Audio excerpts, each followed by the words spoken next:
Hello and thanks for joining us for our mid-morning edition of Arirang News. I'm Mark Broom. Today is a special day for people in Korea as it marks the 37th anniversary of the May 18th democracy movement.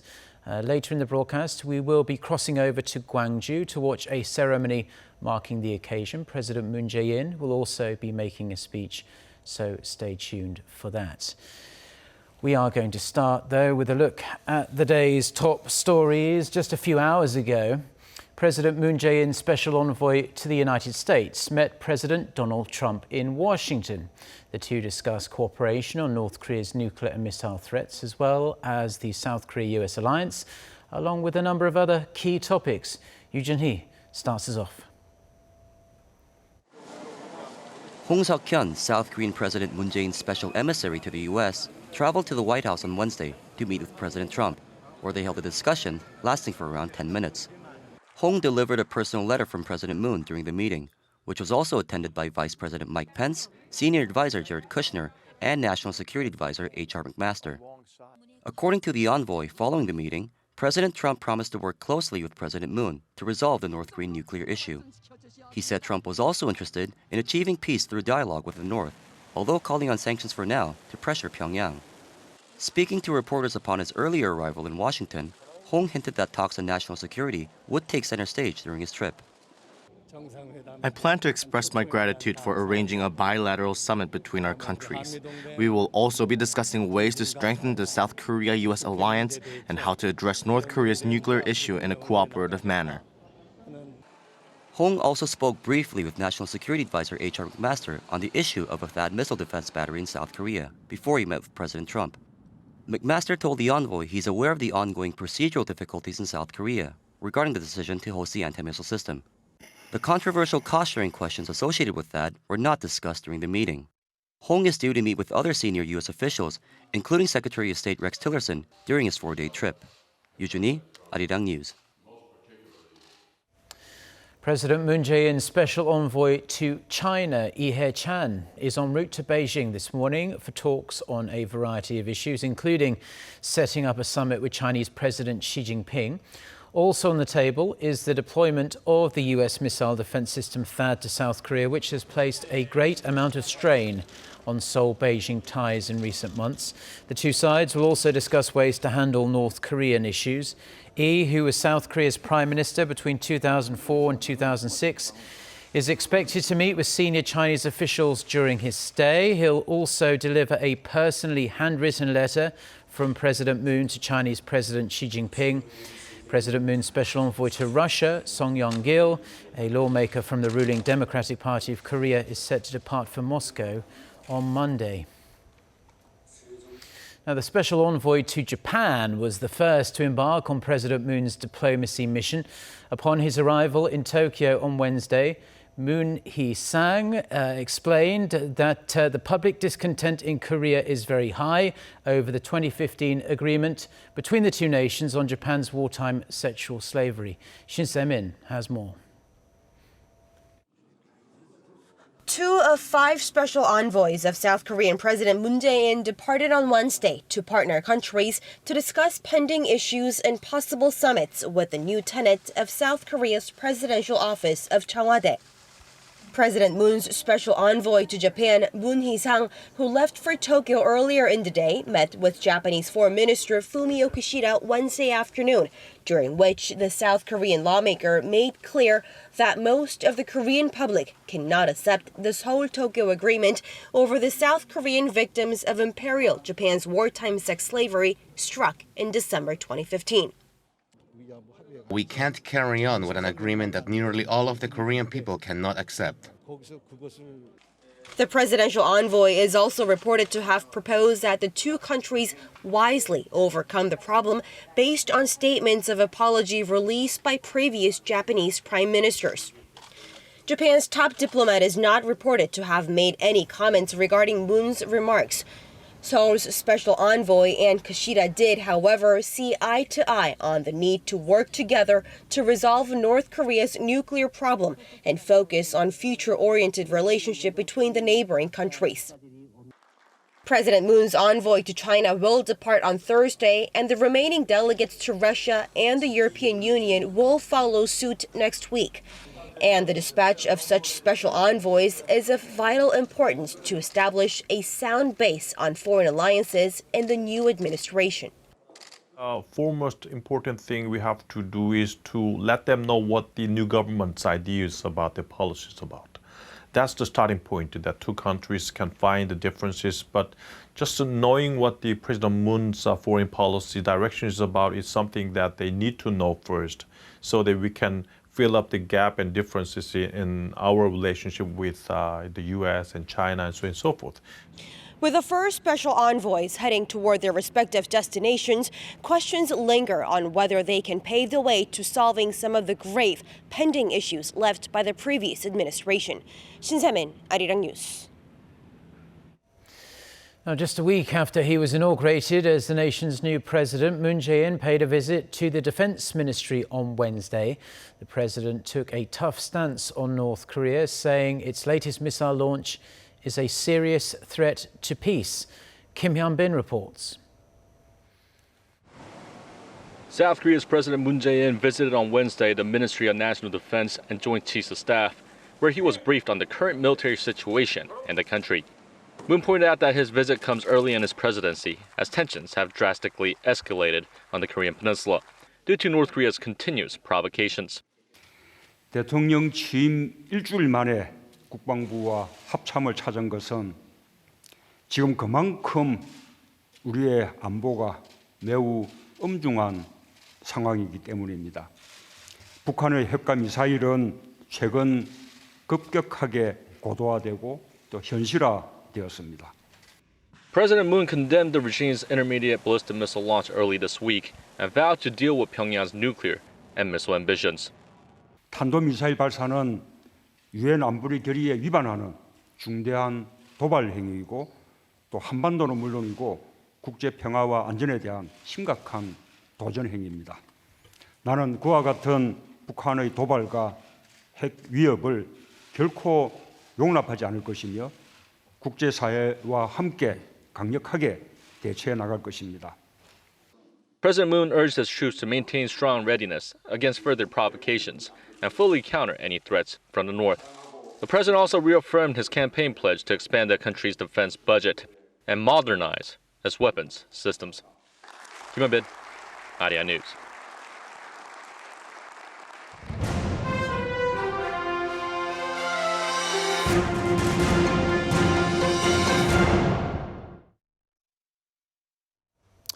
Now, we are going to continue our series on President Moon Jae-in's vision for the next 5 years.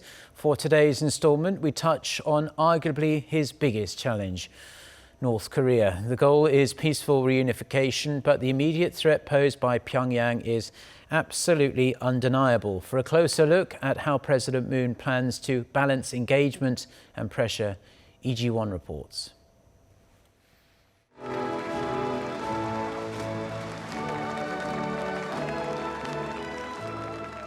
한반도의 평화를 위해 동분서주하겠습니다. 필요하면 곧바로 워싱턴으로 날아가겠습니다. 베이징과 도쿄에도 가고 여건이 조성되면 평양에도 가겠습니다. South Korea's newly elected President Moon Jae-in showing his strong determination to tackle the major issues on the Korean peninsula. A combination of both pressure and engagement is the approach he seeks to take with Pyongyang.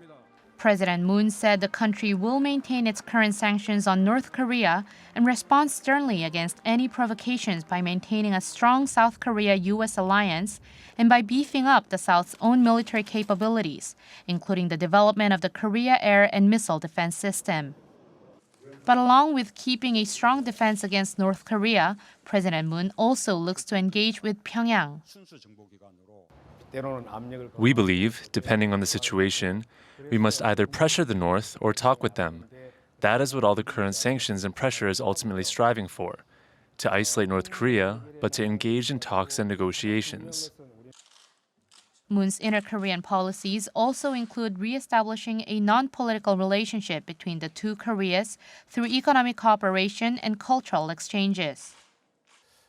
Moon's vision for the two Koreas is to create greater economic dependence on each other and create a win-win situation, ultimately merging the two economies.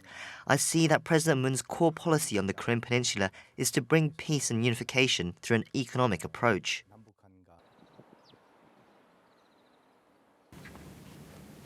And one of them is the reopening of the Kaesong Industrial Complex. It was shut down over a year ago due to North Korea's continued provocations.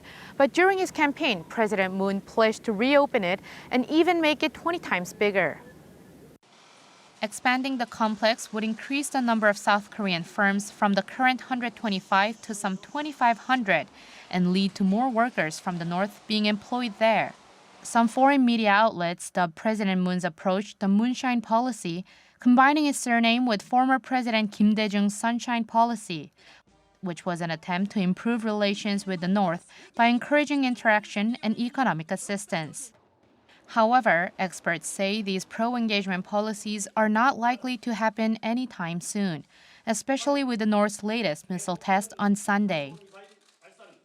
He may seek opportunity to change the mood, but actually, as I said before, it's quite unlikely for him to change under the current mood unless there is a kind of real, genuine gesture coming from North Korea on nuclear front. But as we know, it's very unlikely for North Korea to say or do anything meaningful in nuclear front. Rather, they will keep modernizing and advancing their nuclear capability.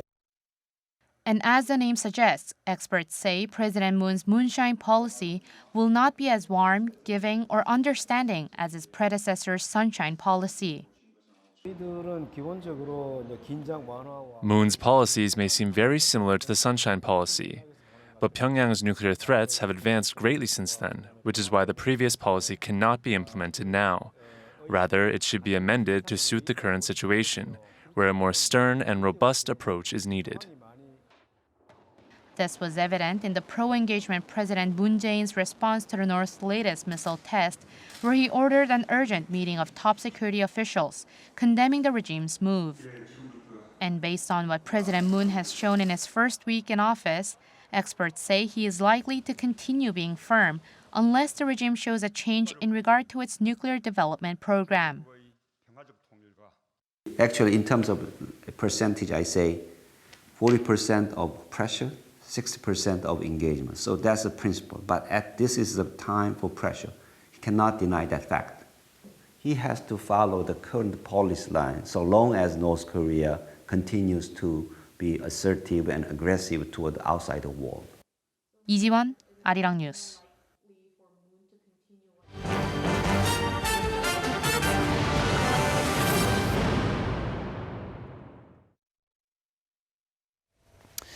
Now, today marks the 37th anniversary of the May 18th democracy movement. It's widely considered by historians to be one of the most important events in Korea's post-war history, leading to the eventual downfall of the country's military dictatorship.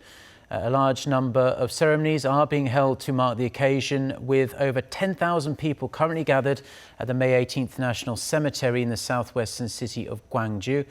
Among the largest ever crowd for this ceremony are family members who lost loved ones in the violence 37 years ago.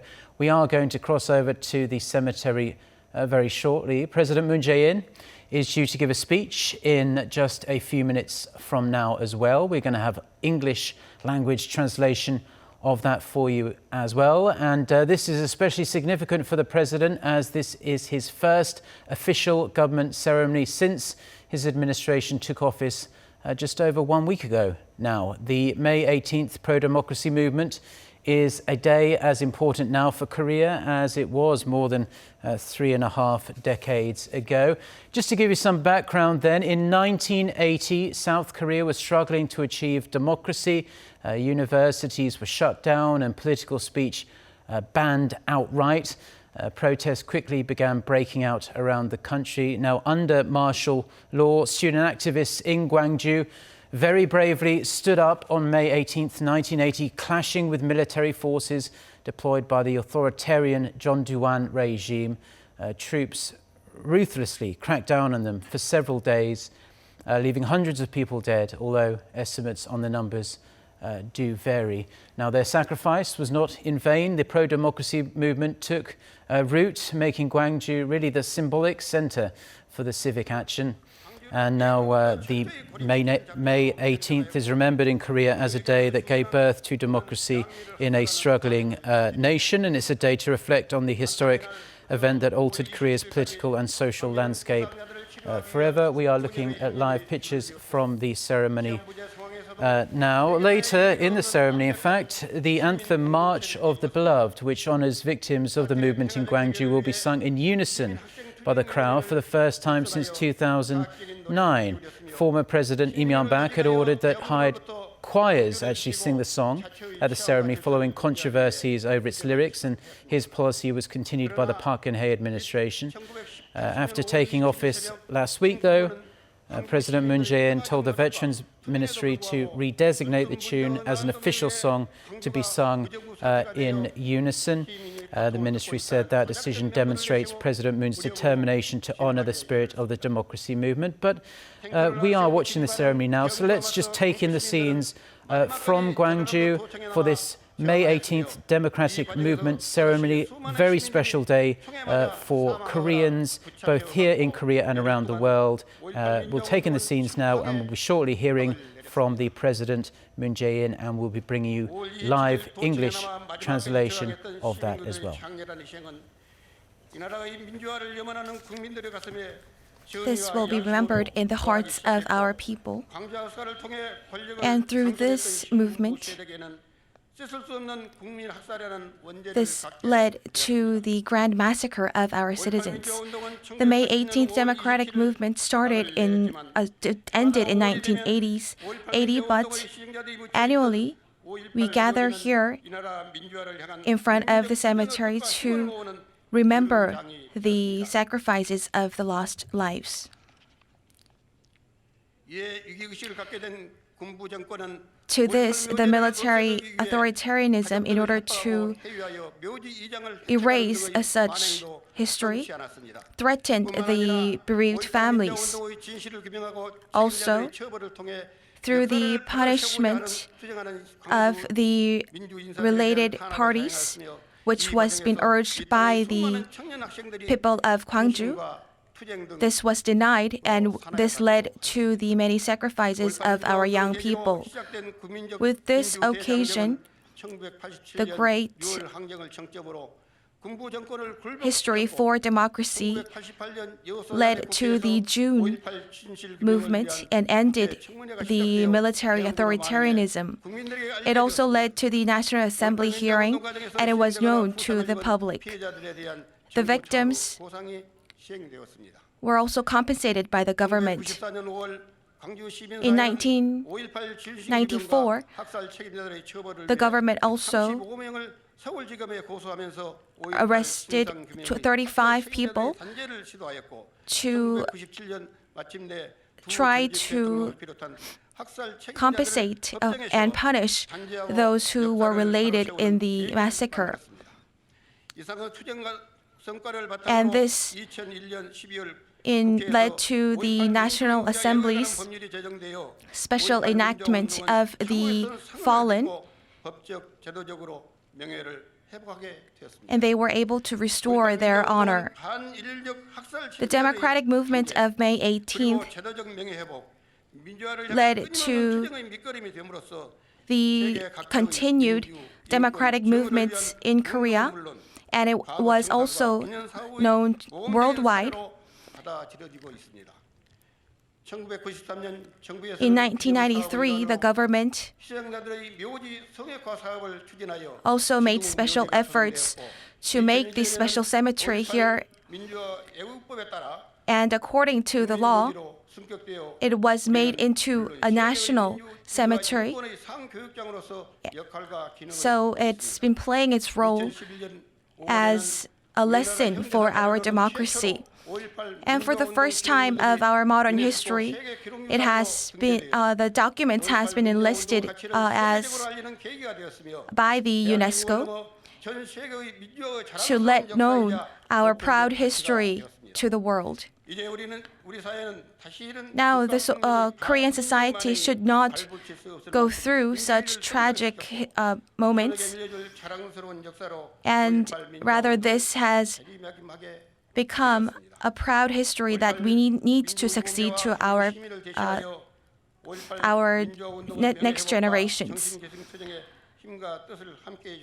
And I thank everyone who have took part in such movement. In 1980, in May, there were many people who sacrificed their lives, and I also said my condolences to the bereaved families who still need great attention by the public.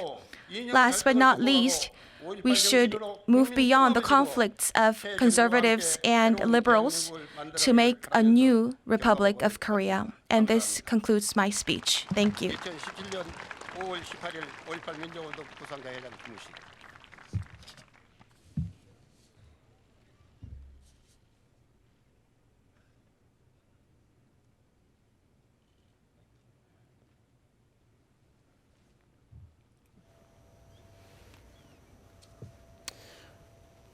We are standing by now for President Moon Jae-in to give his speech to the crowd there. It's the largest ever for a May 18th democracy movement ceremony. So we are watching President Moon walk up to the stage where he will give his speech very shortly. So let's cross back over to our translator.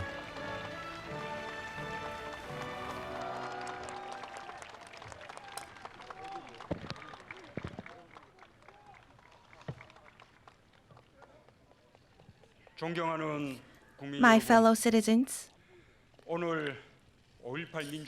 today marks the 37th anniversary of the May 18th democratic movement. I'm filled with emotions as I stand before the May 18th cemetery. 37 years ago in Gwangju, we witnessed the most painful and sad part of our modern history. I first of all think of the Gwangju citizens back in May 80 years ago. They were somebody's families and neighbors. They were ordinary citizens and they were students. They sacrificed their lives to safeguard a life with no suppression on human rights and freedom. As the President of Republic of Korea, I pay my tributes to the fallen. And I also said my deepest condolences to the bereaved families and those who were wounded back then, who still live with the pain and wounds of that time. Back in 1980, Gwangju of May is still our living reality. It's an unresolved part of our history. Korea's democracy stood on top of such tragic history. Due to Gwangju's sacrifice, we were able to secure our democracy and we were able to stand up again. I extend my respect to the citizens of Gwangju City and Jeollanam-do Province for securing democracy with the spirit of Gwangju.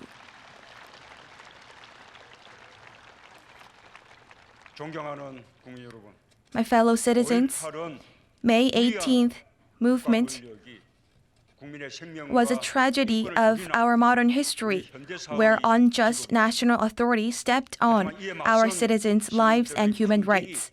However, the citizens' fights for democracy has set a new milestone for democracy. For a long time, truth has been hidden, distorted, and suppressed. But despite the darkness of the dictatorship, our citizens took steps ahead following the lights of Gwangju. Gwangju became the democratic movement that let the truth be known. And the situations were not much different when I was working as a lawyer in Busan. I was also arrested during May 18th movement, yet the pain that I went through was not that significant. The truth of Gwangju was an anger that I could not let by. And I was deeply burdened by the fact that I couldn't share the pain. Such feeling gave me the courage to join the democratic movement. And that also helped me to grow as who I am here today, standing in front of you.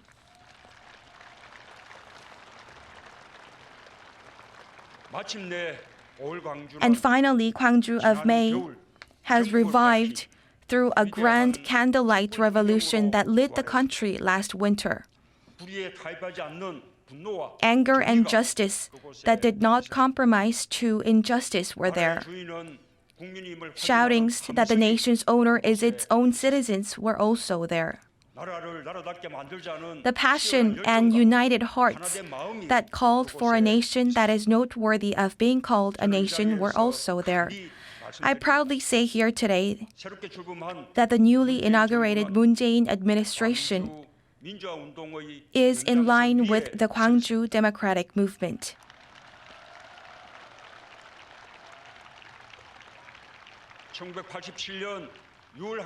It's in the same context of 1987 June movement, the government for the citizens and the participatory government. I vow here today that the new government will hold on to the spirits of May 18th democratic movement and the candlelight revolutions in order to fully restore democracy on this land.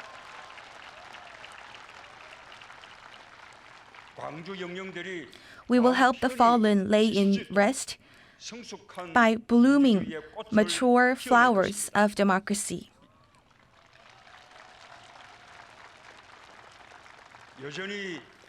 Still in our society, there are those who try to distort the history of Gwangju of May.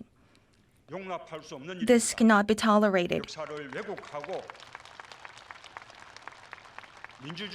Distorting history is denying democracy. We must be proud of our democratic history that has been established thanks to the sacrifice and commitments of many people.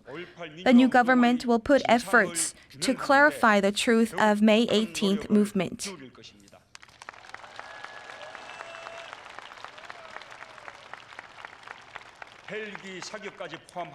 Including the helicopter firing, we will find the truth and responsibilities of the firing.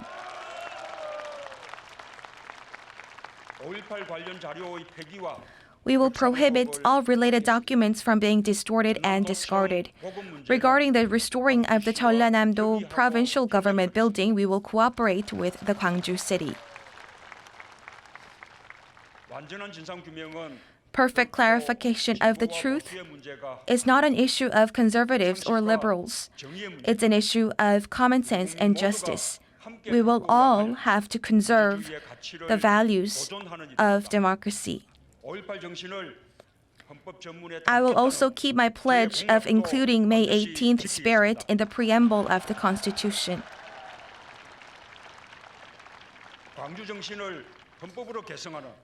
I will usher in a new era of a democratic republic that succeeds the Gwangju spirit as our constitution.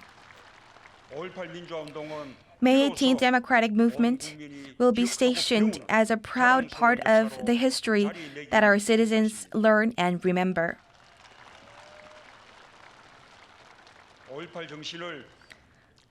To include the May 18th spirit in the Constitution by amending our Constitution, I take this opportunity to ask for all of your agreement and National Assembly's cooperation.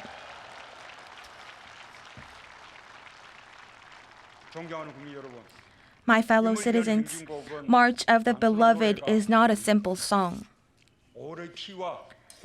It's a symbol of the blood and spirit of May.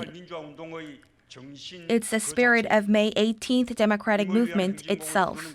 Singing this song means that we will honor the sacrifices and remember our democratic history. Today's singing of the March of the Beloved song will be a chance to revive the Gwangju spirit that has long been hurt.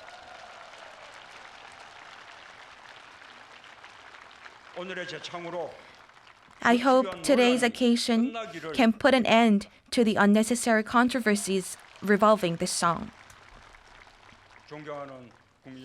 My fellow citizens, 2 years ago, in Jindo's Paengmok port, there was a letter that a mother who went through May 18th movement sent to a mother who was suffering from April 16th tragedy.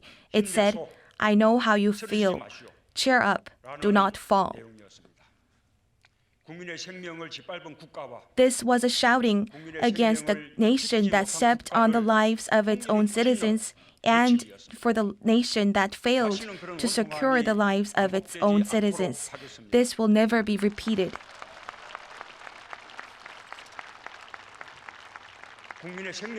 The lives of our citizens and their dignity as human beings will be respected. This, I believe, is the very meaning of existence of our nation.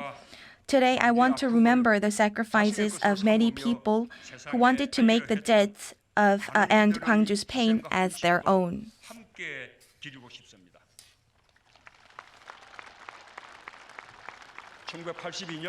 In 1982, in the Gwangju prison, in order to clarify the truth, for fasting 40 days, a 29-year-old student, Park Kwan-hyun, lost his life.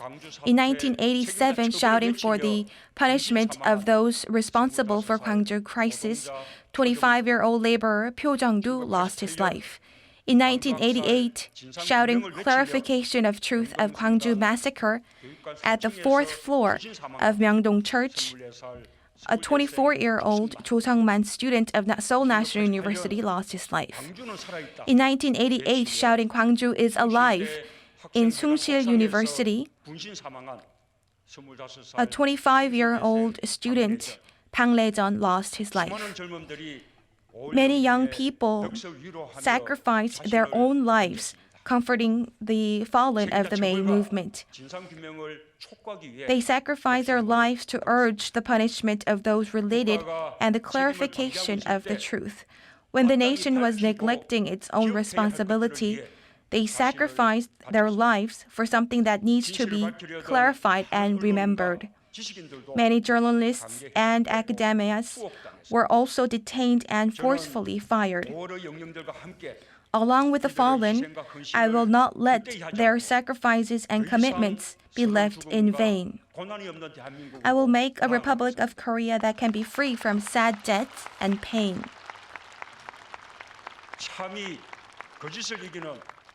Korea will be a nation where truth conquers false. I also urge the Gwangju citizens, please stand with us in remembering the fallen who sacrificed for the Gwangju spirit nationwide.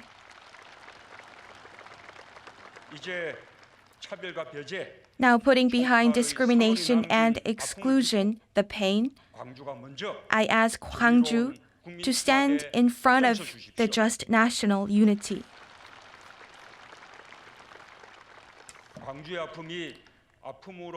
When Gwangju's pain does not stay as its own pain, and when it embraces all citizens' pains and conflicts, the hands extended by Gwangju will be the strongest hope for us all.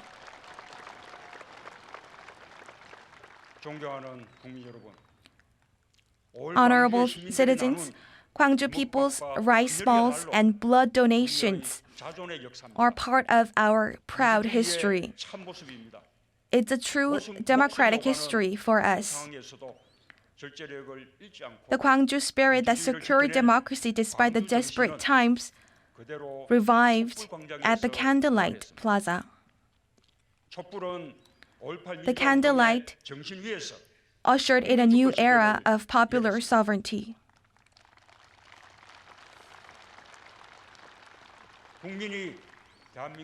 We declare that citizens are the owner of Republic of Korea. the Moon Jae-in administration will be one that supports the value of our citizens, and I declare this in front of the fallen. Comforting each other's wounds will be a new Republic of Korea. As more people extend their hands for common sense and justice, the noble May 18th spirit will become values that live in our own reality. Once again, I pay tribute to those whose lives have been sacrificed during May 18th. Thank you.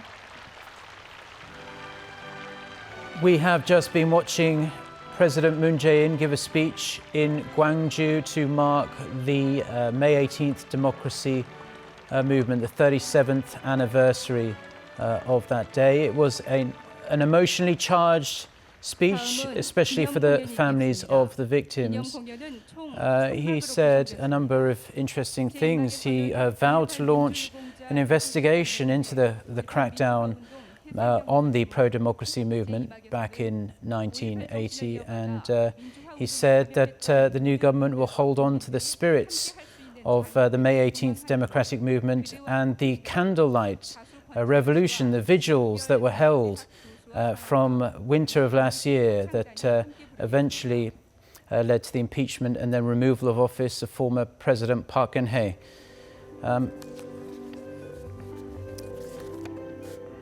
And that's where we're going to leave the video for now. We are going to have a full wrap-up of what President Moon Jae-in had to say in Gwangju. So we will be back at noon Korea time in about an hour and a half from now. So please join us again then. Goodbye.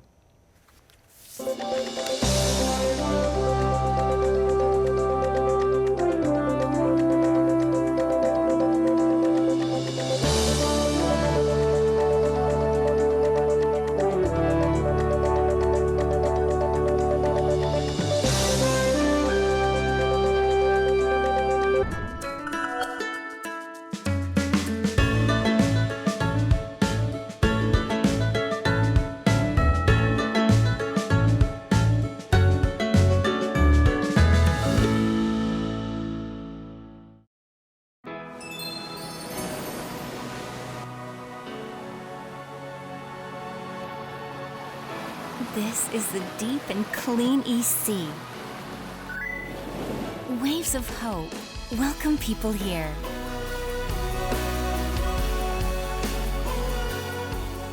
This is the warm South Sea. It brings overwhelming joy.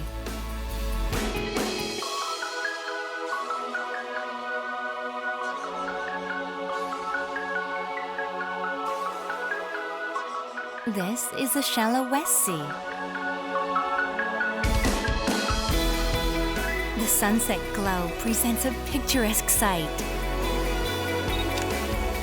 The seas of Korea will welcome you anytime. We beheld the colors of the 3 seas of Korea.